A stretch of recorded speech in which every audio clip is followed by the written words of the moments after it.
Back in June, we got the long-awaited ultra-hard difficulty mode with patch 1.14, and I know many of you are now thinking about doing your first ultra-hard playthrough, and that can definitely be a bit intimidating. Ultra-hard is a commitment because the difficulty is locked for your entire playthrough, so today I'm going to get you ready to tackle ultra-hard. But of course, basically all of these tips will benefit you playing on any difficulty level, so even if you're not interested in ultra-hard, I think you'll want to stick around for this one. Now, I'm going to assume you're starting your ultra-hard playthrough with a New Game Plus file, which lets you keep your weapons, skills, and inventory items from a previous playthrough. You can start ultra hard in a brand new game, but I don't think most people are going to do that. Anyway, we'll cover the weapons and outfits you'll want to have, resources you should plan to start with, and combat tactics to get comfortable with before diving in. Oh, and make sure you stick around to the end of the video to learn how to access the new resource database I've created for the Horizon community. We've got a lot to cover, so let's go. First, let's quickly talk about what makes ultra hard so difficult. The main difference is that enemy health is almost tripled compared to normal difficulty. The exact factor is about 2.8x. So for example, on normal, a regular Thunderjaw has 6500 HP, which means on ultra hard it will have over 18,000. The thresholds for tearing off components and building up elemental states are also increased by 2.5x relative to normal difficulty, so it's much harder to build up elemental states and remove components. Even if you're used to playing on very hard, machine health will be about 54% higher, and elemental state and tear thresholds will be about 37% higher, so it's still a significant jump. Enemy attacks also deal more damage, and enemy awareness is greatly increased, making stealth tactics much more difficult. Human enemies are more challenging too. Even a perfectly placed headshot won't be enough to kill many of them. Another big difference is that the easy loot setting is locked off on ultra hard, so for those of you that currently play with easy loot on, you're going to have to get used to harvesting key upgrade resource components yourself. All of these things mean you're likely going to need to adjust your playstyle to meet the challenge of ultra hard. Now, I know weapons and outfits are a big topic everyone's going to be curious about for ultra hard and New Game Plus, and I actually already have a whole video dedicated to this topic, so I'll link that down below, and I definitely recommend you check it out if you want specific weapon and outfit recommendations, including which coils and weaves to use. I'll also link my video on where to find all the coils and weaves down below. However, I do want to highlight a few key tips in this video that I may or may not have mentioned in my ultimate loadout video. First, you're almost definitely going to want to pick up the Sunscourge Hunter Bow, particularly for its powerful frost arrows, but the acid arrows are pretty handy too. Next, I think everyone should have the Elite Ropecaster, which you can pick up in Thornmarsh. I know many of you don't like playing with a Ropecaster because it feels a little cheesy. Honestly, I feel that way too, but trust me, you're probably going to kick yourself if you don't have this before starting ultra hard. It really comes in handy for certain situations, such as fights with multiple enemies, and at the very least, you can use it as a panic button to regain control of a fight. I also recommend everyone has a good sharpshot bow. Now, this doesn't have to be the legendary Forgefall. In fact, I think there's a solid argument to say you should skip the Forgefall and instead pick up Iriv's Downfall early in New Game Plus. But if you don't go into New Game Plus with the Forgefall, then you'll need a different sharpshot bow until you can get Iriv's Downfall. I'd recommend either the Delta sharpshot bow, which you can buy in Thornmarsh, or Regala's Wrath, which you get by choosing the harsher option when dealing with Regala. These are similar bows, and either one will serve you well until you can upgrade to Iriv's Downfall in New Game Plus. In fact, you may want to have one of these bows anyway because the strike-through precision arrows are great for dealing with rebels. Again, I go into more detail on these weapons and the remaining options for the rest of your loadout in my New Game Plus Ultimate Loadout video linked down below.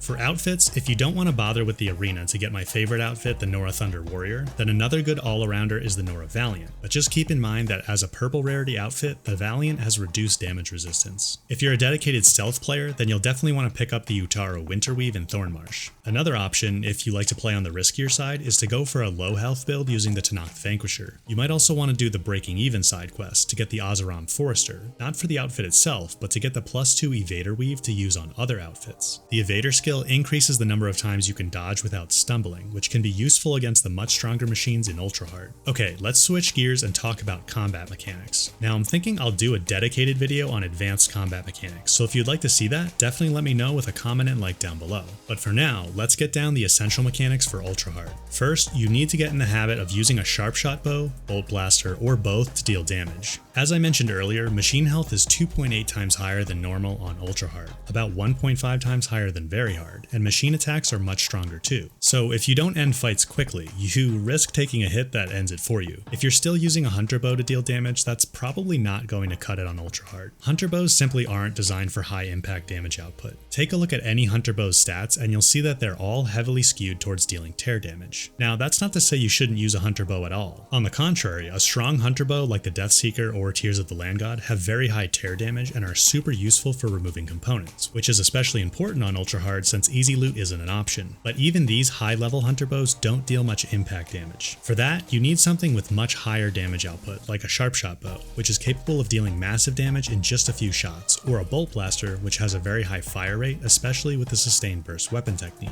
If you don't like either of those options, then you could use a warrior bow with the spread shot weapon technique, which makes it a high DPS weapon similar to the bolt blaster. Spike throwers also offer high damage output, but spike ammo is a bit pricey to craft. I've got recommendations on how to coil all of these high damage weapons in my New Game Plus Ultimate Loadout video. Next tip, when heading into a fight, focus on removing problematic machine components and weapons first. Tearing off or destroying components will disable certain machine attacks. For example, I like to remove the disc launchers and rapid fire cannons from a Thunderjaw early to disable their corresponding attacks. Similarly, destroying the tidal disc on a Tide Ripper prevents it from using its super annoying water spin attack. Identify which attacks you struggle with the most and then use the in-game notebook to figure out if there's a component you can remove or destroy to disable those attacks. I also recommend you get comfortable with abandoning shots, which I know can be hard to do. I enjoy trying to land really cool shots, but that fun quickly turns into frustration when you overcommit and instead of nailing your really cool shot, you get smacked by the machine, which with their strength increased on Ultra Hard can be pretty brutal and frustrating. Remind yourself during combat that it's better to let a perfect shot go, so that you can dodge to survive and take another. Of course, I'm not saying don't have fun, but 9 times out of 10, you'll be glad you didn't take the hit and instead survive to set up for another shot. Speaking of dodging, you'll definitely want to get used to slide dodging instead of relying only on normal dodge rolls. Sliding in Forbidden West is faster, covers more ground, and actually has a few more invincibility frames than dodging, so it's often more effective to slide to avoid an attack. Even more effective is to slide and then throw in a dodge at the end of the slide. To learn more about the slide dodge and how to do it, check out my video on secret combat mechanics linked below. If you aren't already, then you should also get in the habit of using Valor Surges and especially weapon techniques regularly. I'm guessing most of you already use the triple notch weapon technique frequently on your hunter bow. Similarly, you should use focus shot often on your sharp shot bow. It's been a while since I did my video on the best weapon techniques, and unfortunately with the New Game Plus update we got a pretty massive nerf to brace shot. So my new recommendation for sharp shot bows is focus shot. Double notch can work well too, but focus shot is faster to use and has a zoom and concentration effect for additional accuracy. Don't forget you can still trigger concentration while using focus shot though. You'll definitely want to do that for bows that have a concentration damage perk like Iriv's Downfall. On a bolt blaster, sustained burst is my preferred weapon technique, but it does take a bit of practice to use since you're totally immobilized and vulnerable while using it. Spread blast and ultra shot are decent alternatives, but you can also use regular bolt blaster shots quite effectively. The 5-arrow spread shot technique for warrior bows can also be very strong, and triple shredder is my preferred technique on shredder gauntlets. I don't really recommend using blast slings at the moment, particularly because their knockdown mechanics seem to be bugged, but if you like them, then burst dodge and sticky bomb are the best options for weapon techniques. If you like using explosive spikes on a spike thrower, then splitting spike is by far the most powerful technique, but spike trap is very strong too, and much easier to use. Unfortunately, there isn't a good weapon technique to use with drill spikes, but as I explained in my damage types and spike thrower masterclass videos, drill spikes are super useful for triggering knockdowns, which can be helpful on ultra hard. As for Valor Surges, I still think Ranged Master is the best set it and forget it option to use with any weapon since it gives you a 60% damage boost on all ranged weapons and an additional 40% while using a weapon technique. That means you can easily get a 100% damage increase, that's double damage, by simply using a weapon technique on almost any weapon.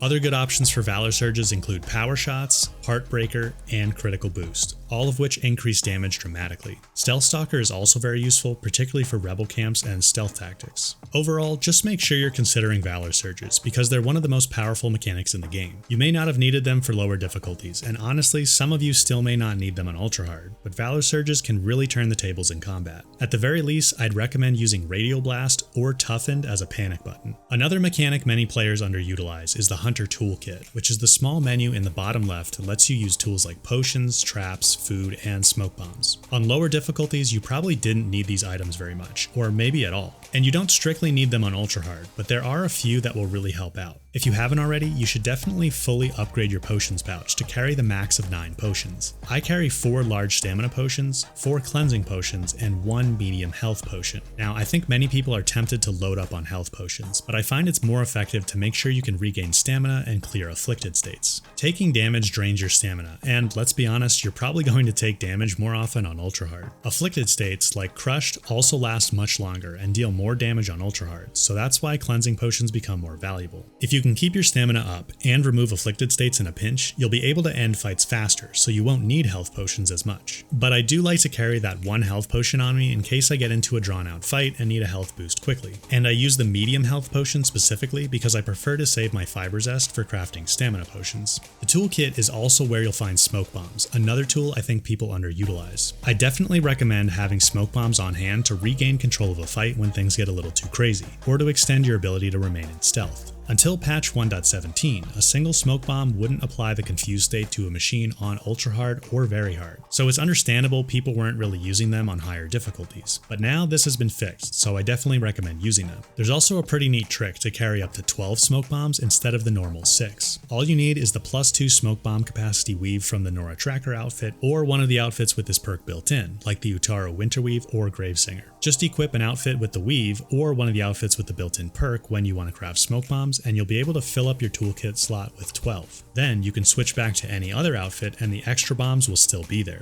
For crafting in general, you'll need to stock up on resources. It can be pretty frustrating finding yourself without some of the essential ammo crafting resources like volatile sludge, blast paste, metal bones, and piercing spikes. To make sure you're not caught running low on these in the middle of your playthrough, it can be smart to farm some on your current lower difficulty save before starting ultra hard. Spike snouts, particularly the Apex version, are great for farming volatile sludge. I recommend stockpiling at least 500 volatile sludge and at least 300 each of blast paste and metal bones. The ammo drums on Tremor Tusks and Thunderjaws are a great source for the blast paste and metal bones. Just make sure you tear them off before killing the machine if you don't use the easy loot setting. 300 piercing spikes should be enough even if you're an avid drill spike user like me. You'll also need piercing spikes to craft the non-elemental shredder discs. Apex Tremor Tusks are one of my favorite machines to farm because in addition to blast paste, metal bones, and a bit of volatile sludge, they also drop a good number of piercing spikes, and their components are worth a good amount of shards too, 619 in total if you get all 4 tusks and the heart. You can also kill them quickly and cheaply with shock shredders. Grimhorns, Ravagers, and Snapmaws are also good for piercing spikes since they have a 100% drop rate. If you don't want to farm resources from machines, then you can always buy them from merchants too, but you'll need quite a few shards to support that. Speaking of which, if you're stocking up on resources before starting New Game Plus, then you'll probably also want to make sure you have enough shards and the specific upgrade resources for the legendary weapons. Keep in mind, certain machine sites won't be accessible until you progress the main story enough, which might take you a little while on ultra hard.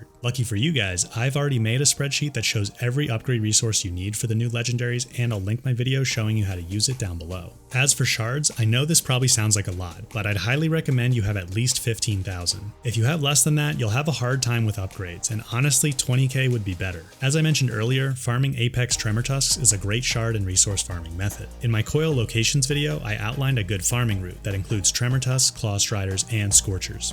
You can also check through your inventory and stash to see what you might be able to liquidate. First, use the option button on your controller to sort your inventory by type. This creates a valuables to sell section at the top. Use triangle to mark all the ancient valuables and ingots and sell them in one shot. Now, even though hearts show up here, you don't want to sell them. Several of the hearts that get sorted here do actually get used for upgrades. It's true many of them don't, but I wouldn't be surprised if we'll need some of those in the future for DLC weapon upgrades. So I'd say if you have more than a dozen of a particular heart, you can sell the extras, but hang on to a dozen or so. You probably also have a ton of extra resources like sturdy hard plates, braided wires, and machine cores, so you can sell some of those. I'd say hang on to about 500 hard plates and wires and 50 of each type of machine core. There's lots of other items to sell off too, but I don't want to take up too much time running through all of them. So if you guys want a dedicated shard farming video, let me know by leaving a like and comment down below. Audio is an important aspect of combat in many games, and Horizon is no different. So if you don't already, I recommend you play with headphones. I really feel that headphones help with spatial awareness and being able to hear enemies earlier and more clearly. It's much easier to detect a machine coming up from the side or behind you when you can hear all the details and get that stereo input with different sounds coming into each ear. This additional information can help give you the edge on ultra hard. Pretty much any set of headphones or earbuds will be an improvement over your TV or monitor's built-in speakers. But if you want some recommendations, I'll leave some links down below to a few headsets I like, including the Razer Blackshark V2 Pros that I use. If you're not going to use a headset, then you should at least go into the game's audio settings and set the audio mix mode to TV for a slight improvement. And finally, the last tip I'll leave you with is to go check out the new Forbidden West resource database that I've created. This is a Google Doc with links to all sorts of great resources on every aspect of the game. Many of them are my videos and spreadsheets, but there's dozens of links in there to things that other awesome members of the Horizon community have created and made available for free simply because they, like me, want to help you guys enjoy Horizon more. For example, my friend Slazenger, aka Mr. Pants Fancy on YouTube, created an excellent guide for completing all the arena challenges. Thank you so much to everyone who has contributed a resource in this database, and I sincerely hope this can be a hub for Horizon players to find and share knowledge about Forbidden West. Oh, and one last bonus tip, don't forget you can pick up the special mount from above the base as soon as you get there in New Game Plus. Alright guys, those are all my tips on preparing for Ultra Hard. I hope this video helped you feel ready to take on Ultra Hard, and if you enjoyed it or learned something new, leaving a like would be much appreciated and really helps me out. And if you have a tip of your own to share, definitely leave me a comment down below. As always, thank you guys for watching, and I'll catch you in the next one.